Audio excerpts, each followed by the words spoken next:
Hello friends, in our series Terms Explained in Linguistics, we have today syllable. And syllable, if you look at these words, you will find F-I-T, fit, and F-I-T-I-N-G, that is fitting. So here what you find is a sequence of sounds. And here also you have got a sequence of sounds.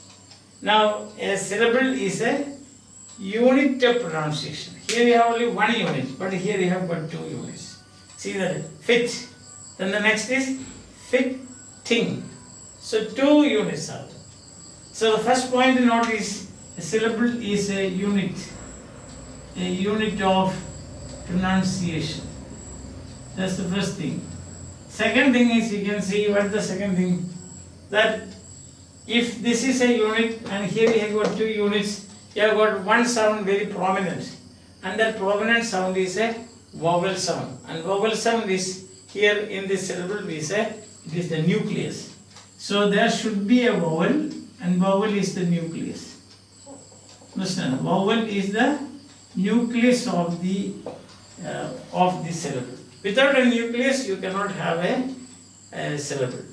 And some days what happens, instead of vowel, consonant can act as the nucleus. For example, in this word bottle, see, you have got two syllables. Or cotton, you have two syllables. Or prism, you have got two syllables. Why? Because the L in bottle, cotton, N in cotton, and M in prism, they are as prominent as a vowel. So we call them syllabic consonants. Syllabic consonants. And syllabic consonants you mark by a diacritic. A diacritic means giving additional information, a small vertical stroke just below the consonant which is syllabic. So this is how you find that out. A small vertical stroke you will find here. Here it's very prominent, here and here. So, always need not be a vowel, but can be sometimes a consonant acting as the nucleus. When a consonant acts as the nucleus, what do you say? You call it syllabic consonant. So you can say a syllable is a unit of pronunciation, and there is a very famous statement by Daniel Jones corresponding to a chest pulse. A chest pulse. Chest pulse. So we can define a syllable like this. A syllable is a unit of pronunciation that corresponds to a chest pulse, which must have a nucleus, and nucleus is either a vowel or a consonant. If consonant, you call it syllabic consonant.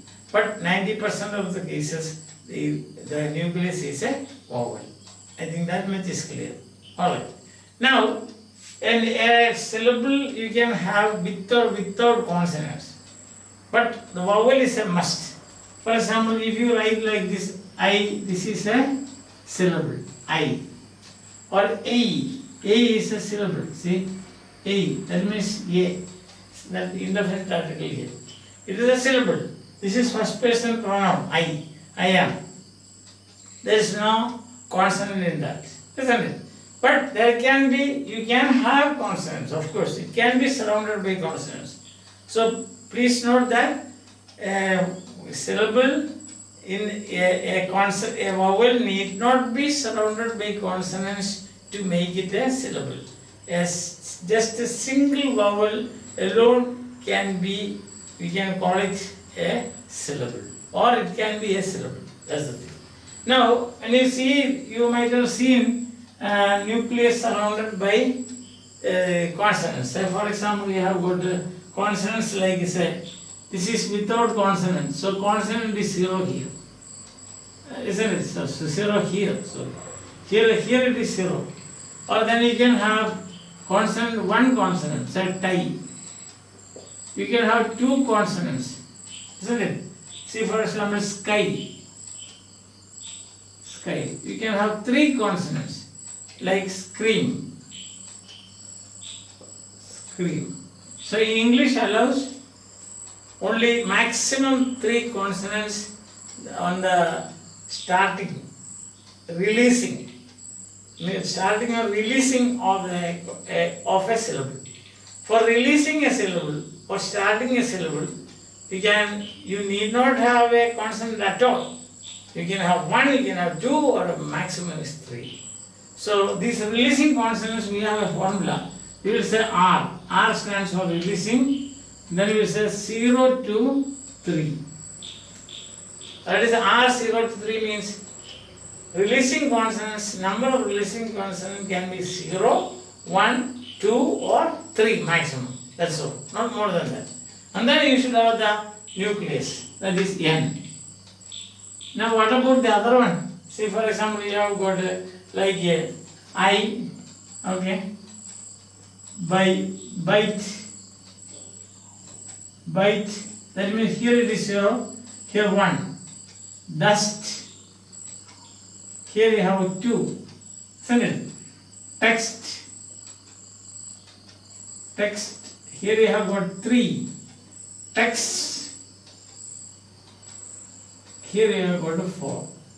So the right side of the nucleus, the consonants, you got arresting consonants, means stopping, that the end of the syllable, not end of the word, end of the syllable. So that arresting the syllable. So you can say these are arresting consonants. Arresting consonants. So you can have 0 arresting, 1 arresting, 2 arresting, 3 arresting, maximum 4. Releasing 0, 1, 2 and maximum 3. So we will say here the formula will be completed like this. R 0 to 3, N, then you have got the A arresting 0 to 4. So this will be the structure of an English vowel. A structure of an English vowel is like this. If you want to reduce it to a formula, it is like this. Releasing consonants 0, 1, 2, 3. Then you have got nucleus, arresting consonant 0, then you can have 1, 2, 3, 4 maximum. As you can see these examples. Clear? Okay. Now, in connection with the syllable, probably you might have heard words like monosyllabic, disyllabic, trisyllabic and the polysyllabic. And what is that? Mono means one syllable. A one syllable word is called a monosyllabic word. For example, tie, same thing, tie. It's a one syllable word. Then 2 syllables you can say it is disyllabic, fitting. See that? 2 syllables. You have got 2 syllables here. And how do you divide the syllables? Depending on the number of vowels. 99.9% cases it is the number of vowels. Sometimes you will find like cotton, bottle and all those things. Otherwise, normally it is not. Normally what makes a nucleus is the vowel only. Okay. So it doesn't make much difference. And then you have got 3 syllables. See?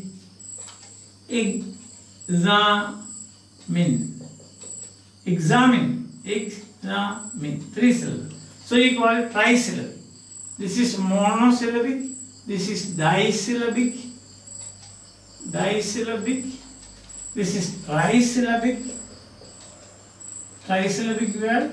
And now we have got more than 3. That is many. Polysyllabic word. For example, we have got examination. So here you can see the last one. This is syllabic. So 1, 2, 3, 4, 5. So that's called a polysyllabic word. Hope I have told you all about the syllables. Now sometimes in some books you will find consonants are marked with C and vowels V. In that case structure this will be CV and this will be VC. This is CV. This is CV. This one CV and this also CV. So that is the structure of the syllable. Means consonant vowel, consonant vowel, consonant vowel. See, if you have got, as I told you, these are different ways of representation. R0 to 3, N, A0 to 4 is one way of representing. Or you can say, see, suppose you are saying text. The example, because I am text, it can be CB, CCC, C, 1, 2, 3, 4, 1. CB, CCCC. This way you can also represent the structure. So it all depends which you like. That's your personal interest and personal style, you can say. Or you can both are accepted, that's what it says. So you can, if you want, R0 to 3 and A0 to 4, or you can also have the CC, VCC, etc. etc. Understand? So this is all about syllable. Hope that, and syllable, especially syllable division, is required for scansion. When you have April is the coolest month, breeding lilacs like that, a line is there, a line of poem. Then what you do is that you scansion, you do scansion. That is, you divide the syllables to find out, and then you mark it is as a stress, unstressed, stress, unstressed, like that, or unstressed stress, or unstressed, unstressed. See, if you say unstressed stress, that you call iambic meter, isn't it? Unstressed stress. For example, you have got the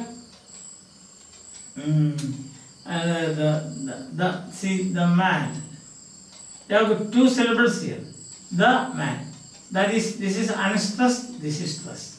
Because this is the article, it's very easy. Articles are unstressed always. The man, the man, the man, the man, jumping like this. But on the other hand, you see, if you have 2 unstressed syllables, see, in the sense that is the. These are unstressed, unstressed. This is a foot. In scansion, we call this a foot. So in this foot, you have one unstressed and one stressed. In this foot, you have got 2 unstressed. That's called trochee. That in prosody we call this trochee. Understand? That's called ta ta ta ta ta ta ta ta ta ta. That is the rhythm. The other one is, first one is ta ta ta ta ta ta. So we will have a class on prosody, then you will understand it much better. Meters. This is iambic, this is trochee. Now, in practical life, syllable also is syllable. Yeah, another importance of syllable is that where to put the stress. That's the thing. So you have, if you want to put the stress, and the same thing as stressed and unstressed. No. If you want to place the stress of the word, then the stress means the degree of force with which you pronounce a syllable. So for that you require this syllable, division of syllable. Isn't it? For example, if you have that long word I said, no, examination, then where is this? You can examination, you can understand. So you say examination. So you will say stress is on 1, 2, 3, 4th syllable. Stress is on the 4th syllable. Or when you have got a word like this, where is the stress? Father. On this. You cannot shift the stress. If you shift the stress, it will be further. Further. So you have to have a first syllable stress. Father. Father. We don't say father. We say mother. We don't say mother. So that is stress. So these are the 2 very important occasions when you need syllable divisions. Understand? One is the stress, to find out or mark the stress of the word, of an English word. So when you look at the dictionary for words, you will find that small vertical sign in front of the syllable. That means you have to stress it. In this case, examination, examination, father. So you will find that all bisyllabic, trisyllabic, polysyllabic words have stress. And where will you mark the stress? Front of the syllable with is stressed. That is beginning of the syllable with is stressed. That is front of it.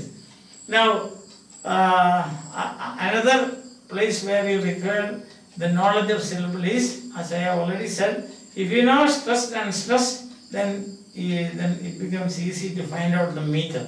Iambic, pentameter, trochee, and all those things you find. Iambic pentameter is a common meter used in English prosody or poetry. Understand? And that about that we will take a class later. Time being, bye. Have a nice day.